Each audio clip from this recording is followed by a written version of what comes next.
Olá, trilheiros. Agora a gente vai tratar do informativo 965 do STJ. No primeiro julgado, a Corte tratou de direito civil, de danos morais mais especificamente, e decidiu que o vazamento de dados pessoais não gera dano moral presumido. A proteção de dados ela foi acrescentada à Constituição Federal no artigo 5º como um dos direitos fundamentais. Então, o artigo 5º, inciso 79, estabelece que é assegurado, nos termos da lei, o direito à proteção dos dados pessoais, inclusive nos meios digitais. E essa lei é a Lei Geral de Proteção de Dados, a Lei 13.709 de 2018. O que são os dados pessoais? São todas aquelas informações relativas às pessoas. Então, quando você vai numa loja e faz um cadastro, aquelas várias informações que estão no seu celular, nas suas redes sociais, tudo isso compõe os seus dados pessoais. E essa lei, a partir desse direito fundamental, tenta proteger, tutelar os dados das pessoas. Portanto, quem tem o dado pessoal de outra pessoa, por exemplo, essas lojas que fazem os cadastros, eles devem observar tudo o que está previsto nessa Lei Geral de Proteção de Dados, a LGPD, para proteger os dados, porque os dados eles fazem parte do patrimônio não material das pessoas, fazem parte da honra, da intimidade. E a própria Lei Geral de Proteção de Dados ela traz fundamentos para toda a sua legislação, que são a privacidade, a liberdade de expressão, a autodeterminação informativa, intimidade e imagem. Ou seja, ela tenta conciliar esses dois mundos. De um lado, a privacidade, a honra, a intimidade das pessoas, mas por outro lado, a liberdade de expressão, a autodeterminação informativa. Ou seja, ela tenta fazer, pela forma da lei, uma ponderação dos princípios constitucionais. A Lei Geral de Proteção de Dados, ela classifica os dados. Então, a depender daquele dado, você se enquadra em um dado ou não. Existem várias classificações. O artigo lá da lei que trata disso tem uma série de incisos, mas para o caso concreto, dois deles se destacam, que são os incisos 1 e 2. O dado, segundo esses dois incisos, o dado pessoal pode ser sensível ou não. Então, o dado pessoal é aquele dado que se refere à pessoa. O dado pessoal normal é uma informação relacionada à pessoa natural, então trata-se de pessoas físicas, identificada ou identificável. O que isso quer dizer? Ou eu já sei quem é a pessoa, ou eu posso descobrir quem é a pessoa.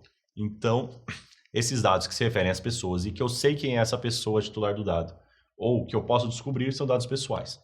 E quando esse dado pessoal se torna sensível?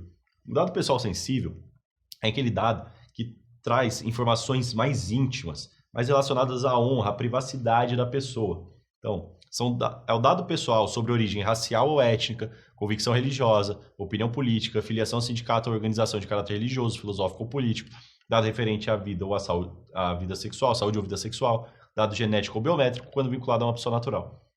Então, por exemplo, suponha que uma empresa tem um dado sobre a orientação sexual de uma pessoa, sobre a sua religião, sobre a sua opinião política. Esse dado é sensível. Ele requer uma proteção mais avançada, mais robusta.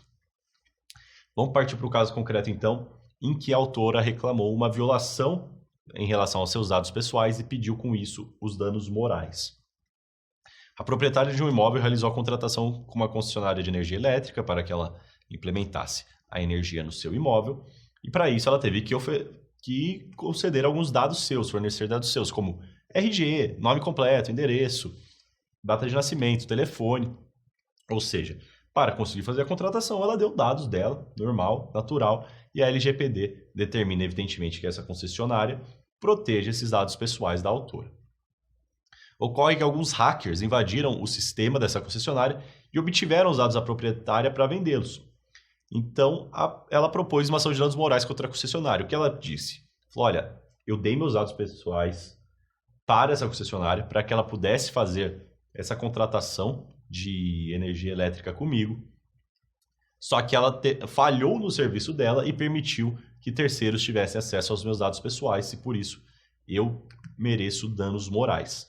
Que ela sustentou que sempre que há um vazamento de dados pessoais, há o dano moral in re ipsa, o dano moral presumido. Então existem situações em que a doutrina, o STJ, o STF entendem que não há necessidade de prova do dano moral, não há necessidade de prova do abalo psicológico, da violação aos direitos da personalidade. Que o simples fato por si só traz consigo o dano moral. Mas o STJ entendeu que não é o caso, que o simples vazamento de dados pessoais não gera dano moral presumido. Significa que nunca vai gerar dano moral? Não. Pode ser que no caso concreto a pessoa comprove que houve uma violação mais intensa, a sua intimidade, a sua honra, a sua privacidade e consiga um dano moral. O que o STJ entendeu é que não há dano moral presumido. Mas o STJ disse também que, no caso dos danos morais sensíveis, ele deu a entender que o dano moral é presumido. O STJ, nesse acórdão, ele diz que existem dados pessoais que a própria LGPD determina uma proteção com mais intensidade. E são esses dados pessoais sensíveis? Aqueles que se relacionam com orientação sexual, opinião política, etnia. E ela entende que, deu a entender no voto que esses dados, eles sim, uma vez vazados, podem gerar dano moral presumido. Ademais, em relação ao caso específico da autora, eles disseram lá na corte que os dados vazados eles estão presentes nos mais diversos cadastros como em sites de fácil acesso. E que há uma falha no serviço, mas dão um dano moral indenizável. Então o que o STJ falou, olha, esses dados, nome completo, RG, endereço, data de nascimento, são dados de fácil acesso. Em vários lugares esses dados estão presentes. É possível acessar esses dados, às vezes, em redes sociais, em sites, ou seja, esses dados por si só não geram um dano moral. Mas lembre-se, deu a entender pelo voto do STJ que a decisão é mais ou menos no sentido de que vazamento de dados pessoais comuns não gera o dano moral presumido, mas pode eventualmente gerar dano moral. E que o vazamento de dados pessoais sensíveis, esses sim, gerariam dano moral presumido. Assim a gente encerra esse primeiro julgado desse informativo.